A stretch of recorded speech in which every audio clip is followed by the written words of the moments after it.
I'm continually rotating my pantry and my freezer to just make sure I use everything by the due date and have everything kind of in a state of use and of non-expiration, et cetera, et cetera.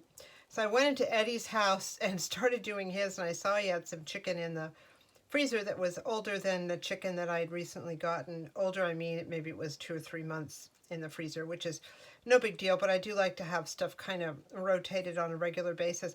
So I was going to bake these. I was at Dollar Tree, and they had these 4 cheese mashed potatoes. They had a couple of flavors. I got one of each flavor, and I'm going to make these for Eddie tonight too to go with his chicken, and we'll see if he likes these. If he does, I'll get another package. When there's something new like this, I tend to just get one. We see if we like it, then we invested more. I'm going to be using 3 seasonings on this. Eddie likes his chicken pretty much like a blank slate. Sometimes he'll just eat it as is, or he'll want barbecue sauce on it. I know in a couple days, if we have any chicken left over, let's say in 2 days, I might add it into this hamburger helper and just make some chicken spaghetti. I know it calls for beef, but I've used chicken in it, and no lives were lost. It was fine. I'm going to start by just putting a little bit of olive oil here in the corner. I did already just spray the pan. I have this little brush I got at Dollar Tree. I love it. So I guess it's silicone or plastic or something, but it's so great for this sort of thing. So I'm going to just brush it with olive oil for this sort of simple chicken. I'm going to use Dollar Tree salt-free seasoning. It's kind of a good blend. I like to have that around. And just sprinkle it all over. I'm going to use Dollar Tree garlic powder. Garlic powder is always great. And sometimes I use fresh garlic for things, but for this particular use, it's powdered is fine. And finally, I got this seasoning salt at Dollar Tree, so that's what I'm going to put on too. I guess it has a little bit of paprika or whatever in it, some salt. It's just sort of a good palate, sort of a good basic palate. It's good as it is, or you know, if we want to do something different with the chicken. After all, it's lightly seasoned without a really, really strong flavor.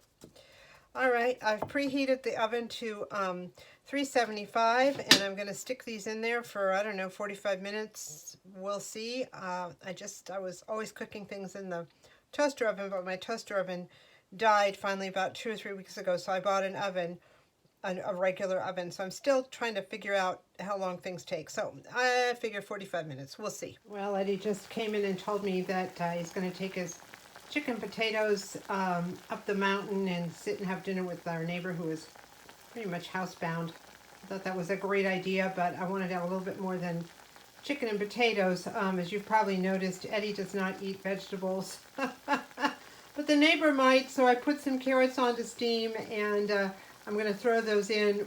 As soon as they're steamed up, I'm going to throw those into the pan with the chicken so I can pick up some of those. Well, here's the chicken all baked up and ready to go. I cut each breast into half so they have 4 halves. Now it's potato time. Eddie likes everything cheesed up, so I added some Parmesan and some leftover cheddar, shredded cheddar we have here. I'm going to put the 4 cheese, because 4 cheese I guess wasn't enough, potatoes into the bowl. I'm going to add 2 cups of hot water, boiling hot water from my kettle here. 1,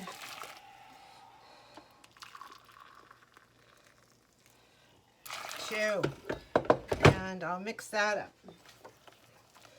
It is already turning into mashed potatoes. Looks like the rest of the cheese is kind of melted in that.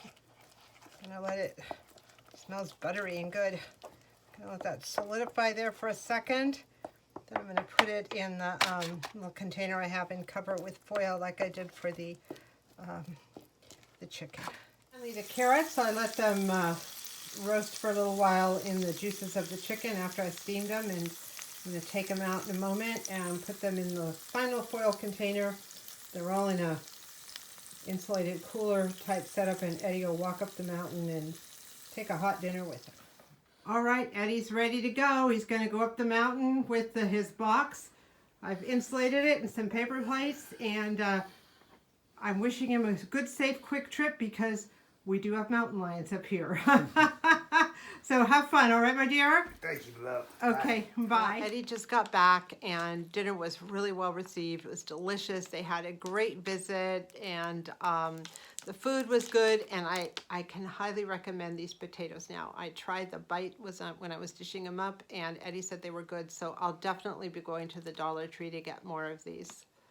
Now, getting to the neighbor is no joke. He lives about a quarter of a mile from us, and his road is like this, and it's like this, and like our road, it's a dirt road, but it's rocky also. So we generally do not drive up there. I've never driven up there. Eddie sometimes takes his motorcycle, but not when it's dark like this. So he walked up there with the box and the insulated cooler, and when I go visit, I walk up there too and walk down. He was fortunate enough to get a ride back from somebody who was up there with a truck because the warning I gave him about mountain lions was not a joke. After a certain hour, you really cannot be out and about here because we do have predators. And as far as I'm concerned, that's fine. The mountain is mine during the day. It can be theirs at night, and it's just part of what you sign up for when you move up here. Anyway, I hope you're enjoying these winter nights and good meals and good times and good neighbors and good friends and good family. Wishing you all the best for the holiday season and beyond. Thank you so much for watching.